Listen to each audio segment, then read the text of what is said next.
a religião de Deus e a religião do diabo. Esse é o nosso assunto de hoje e talvez seja um dos assuntos mais importantes do nosso canal. E eu convido a você a estar conosco até o final desse vídeo, porque você vai aprender algo aqui tremendo da parte de Deus hoje. Por isso eu peço a você que nos ajude a enfrentar as seitas cristãs e pseudo-cristãs que se alojaram em nosso país e estão aprisionando as almas, impedindo-os de viver o evangelho puro e simples de Cristo. O canal Evangelho Sem Máscaras tem esse propósito e você, junto comigo, pode ajudar a realizar essa grande obra, se inscrevendo no nosso canal, apertando o sininho das notificações e compartilhando esse vídeo com alguém que você ama.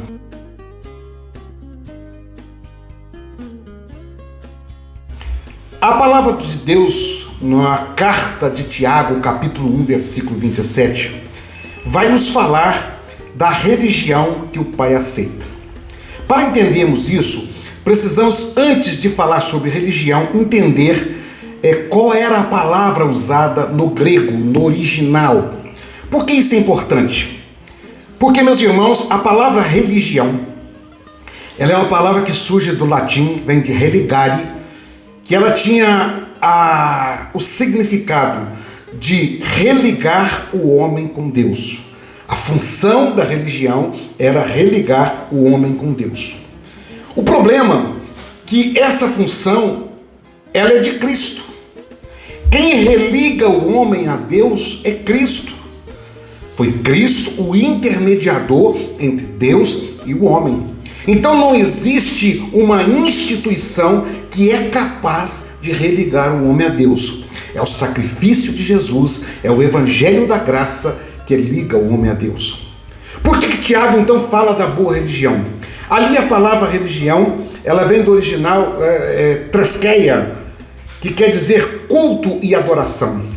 Então o que Tiago está dizendo é, o culto e a adoração verdadeira que agrada a Deus, e ele vai falando, é esta: cuidar dos órfãos e das viúvas e suas dificuldades, não se deixar corromper pelas filosofias mundanas e não fazer acepção de pessoas.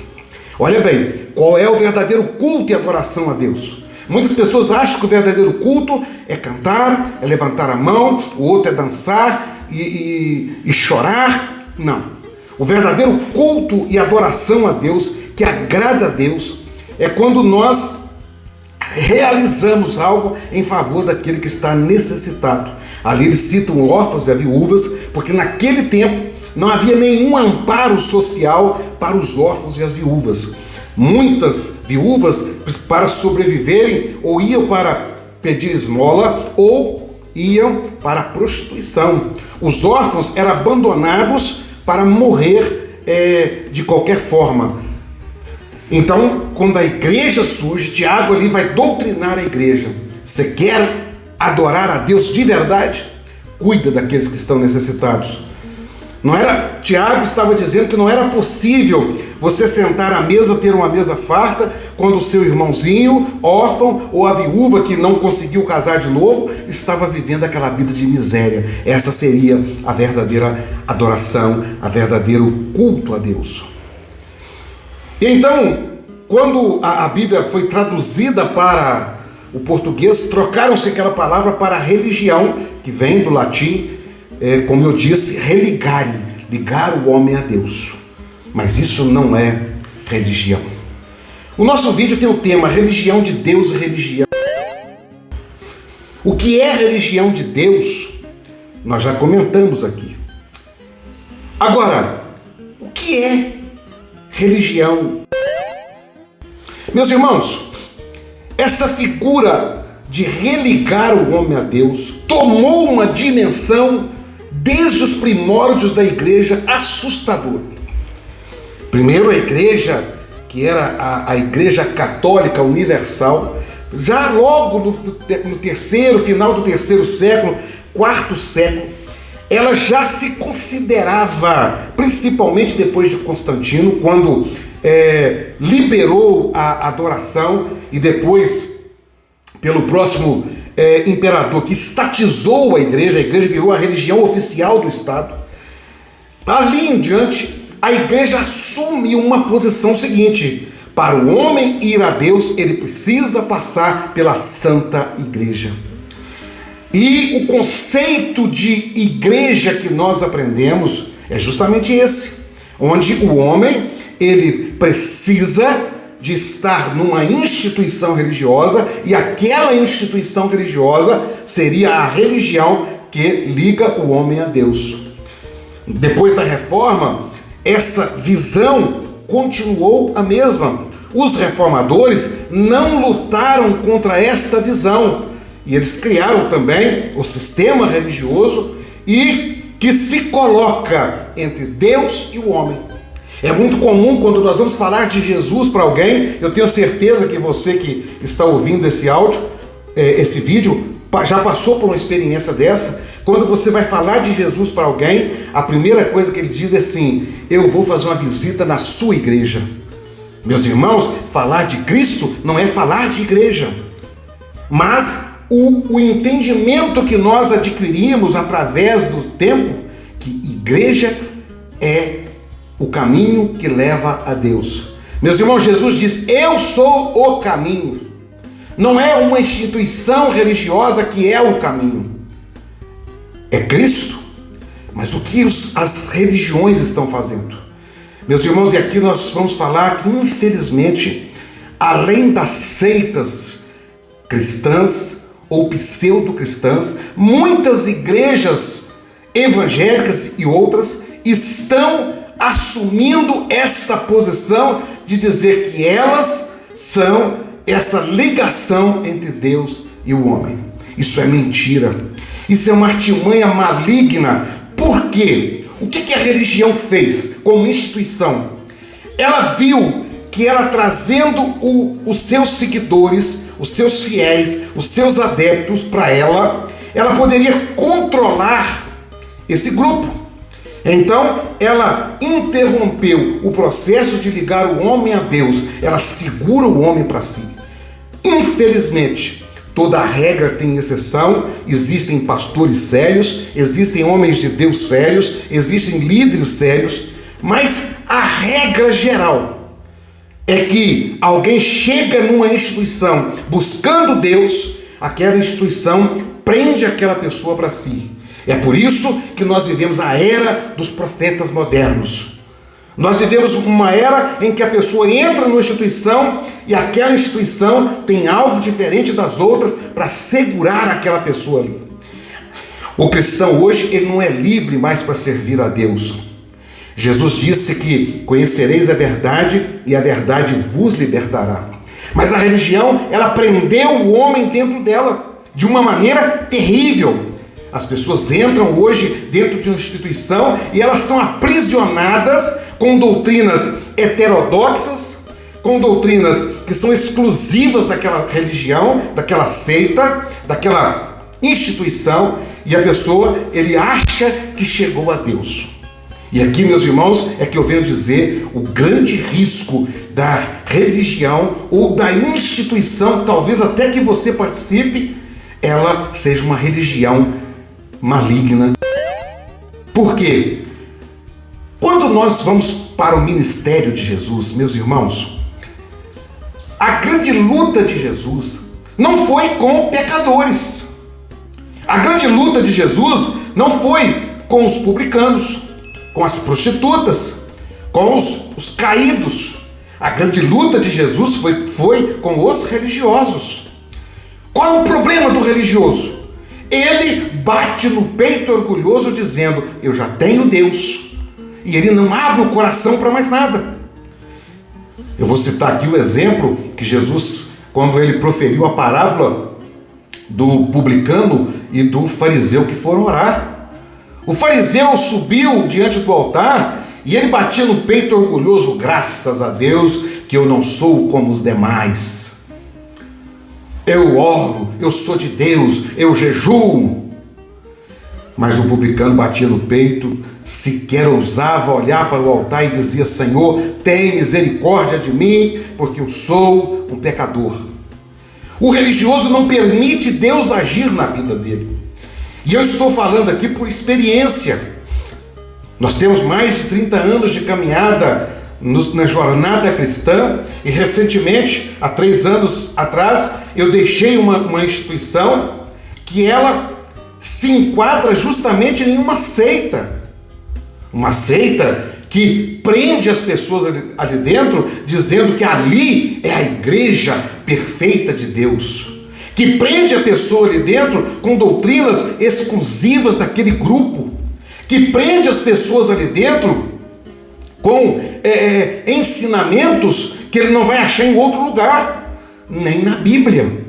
Mas eles batem no peito dizendo: nós somos a igreja, a obra perfeita de Deus.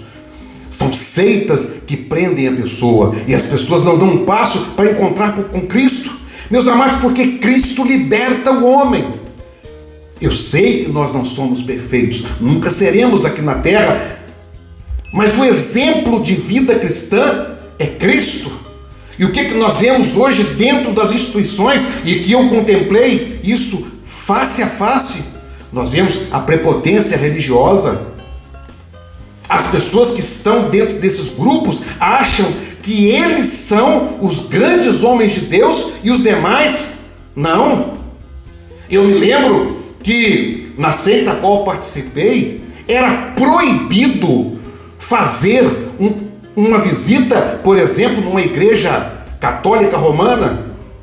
Proibido. Se uma pessoa que exercesse uma função lá dentro participasse de uma missa, ele era disciplinado e tinha que orar com ele lá no grupo de oração, porque ele estaria oprimido. Por quê? Porque eles são a igreja de Deus, e a igreja católica romana, todos são os endemoniados. É isso mesmo. Quantas das vezes nunca se aceitou um pastor, um irmão de outra denominação pregar na instituição? Por quê? Porque nós somos a igreja perfeita, os demais não.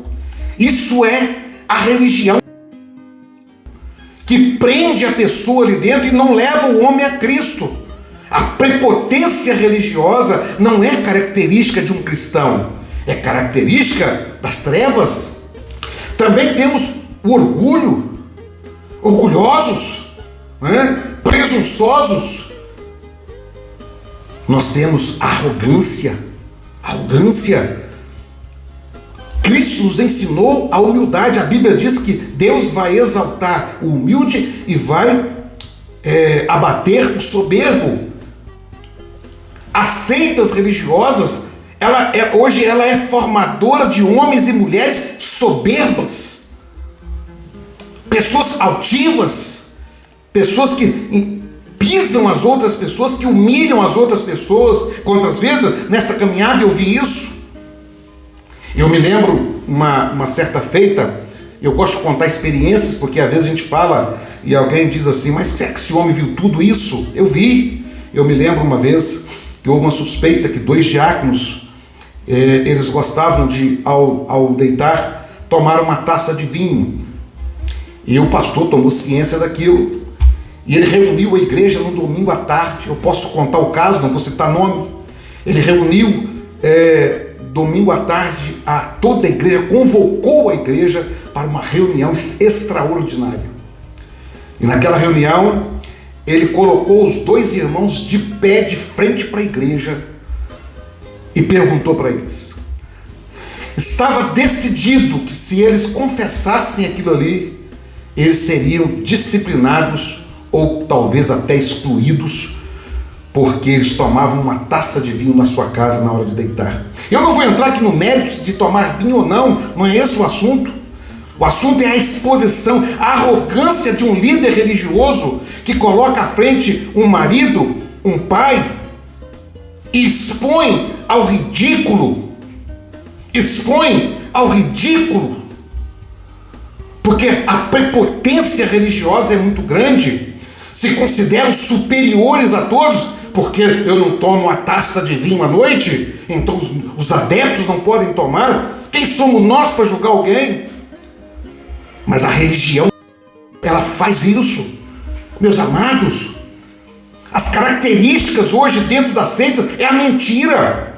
A mentira está imperando dentro das seitas religiosas e, infelizmente, dentro de muitas igrejas pentecostais, neopentecostais, os falsos profetas. Comumente nós estamos vendo aí pastores que são gravados ensinando como profetizar. Meus irmãos, não estou dizendo aqui que não existe profecia, existe sim. Deus fala quando Ele quer falar. Mas como que nós estamos vendo isso? A mentira operando. Da seita que eu participei mesmo, quantas vezes um irmão ficava sabendo do problema do outro irmão, dons, supostamente, dons começavam a chegar de dificuldade com aquela pessoa. Todos sabem. Quantas das vezes nós vimos profecia da carne acontecer dentro ali? Mulher grávida com filho que ia ser uma bênção, que Deus profetizando, menino nasce morto. Quantas profecias falsas nós vimos acontecer? De pastores tomando posse de uma igreja e poucos dias depois sendo afastado. E Deus falando que eu estou fazendo isso, profecias da carne. Quantas das vezes irmãos nos procuraram, falaram, pastor, eu contei meu problema lá na igreja para o irmão, agora não para de ter dons. Nós tivemos uma irmã que ela chegou a nos procurar, já contei essa experiência aqui em um vídeo, que ela era casada e passava um problema muito sério com o marido dela, mas ela no silêncio, na oração, tentando vencer, e não havia nenhum dom com ela na igreja. E um dia ela não aguentou mais o peso, ela procurou o pastor da igreja para contar a situação. O pastor leva ela no grupo lá de oração, de intercessão, e a partir daquele momento as dificuldades começaram, dons e dons e dons, carne, religião maligna. A mentira está operando dentro das instituições. O sujeito vai na internet, tira uma mensagem, prega na igreja, como eu vi acontecendo, uma mensagem chamada Quinta Medida, uma mensagem esotérica, com raízes espíritas, sendo transmitido para a igreja como se fosse uma revelação de Deus. A mentira está imperando nessas religiões, porque prende as pessoas. E nós, queridos, estamos aqui numa batalha para libertar vidas. Eu sei que alguém, que muitas das vezes alguém comenta no nosso canal assim, você está enfraquecendo pessoas, a fé. Deixa eu te dizer, meu irmão, minha irmã, aqueles que são de Deus nunca se enfraquecerão, porque quem é de Deus é de Deus. O que eu já passei na minha vida espiritual, junto com a minha família, as decepções, e nós não estamos falando aqui de homens que caíram ou agiram, nós estamos falando de instituições que usaram esse ato de religar o homem a Deus para fazer adeptos a qualquer preço, a qualquer custo. Meus amados, eu peço a você que tenha coragem, não é de abandonar Cristo não, é o contrário. O que eu convoco você não é para desistir de Cristo, é o contrário. Jesus é maravilhoso, não tem nada maior e mais glorioso do que Cristo na nossa vida, mas nós temos, meus irmãos, que abrir os nossos olhos e parar de ser prisioneiro de seitas malignas que estão aí aprisionando as pessoas. Eu convoco a você a fazer parte de um batalhão que está se levantando para resgatar essas pessoas para reuniões saudáveis, reuniões que seja usado o bom senso e a palavra, reuniões onde a religião, o culto verdadeiro seja cuidar do próximo. Eu convoco a você, e uma das formas de você fazer isso é se inscrevendo no nosso canal, é você apertando o sininho das notificações, é você compartilhando esse vídeo com alguém que você ama. Vamos juntos, meus irmãos, vamos juntos resgatar esses prisioneiros que o diabo está prendendo dentro das religiões que não estão fazendo nada para ninguém. Nenhuma religião nem católica, nem protestante, nem pentecostal, nem seita alguma é dona da verdade. Cristo é a verdade e ninguém é dono da verdade. Quem liberta o homem não é religião, é Cristo. Quem transforma o homem é Cristo. Nós temos que voltar para Cristo para sermos livres em Jesus, livres do pecado, livres dos vícios, livres das imundícies dessa vida, mas livres também do fardo religioso que esses homens estão colocando. Que Deus nos abençoe e juntos, eu e você, nós vamos fazer esta grande obra e até o próximo vídeo, se Deus quiser.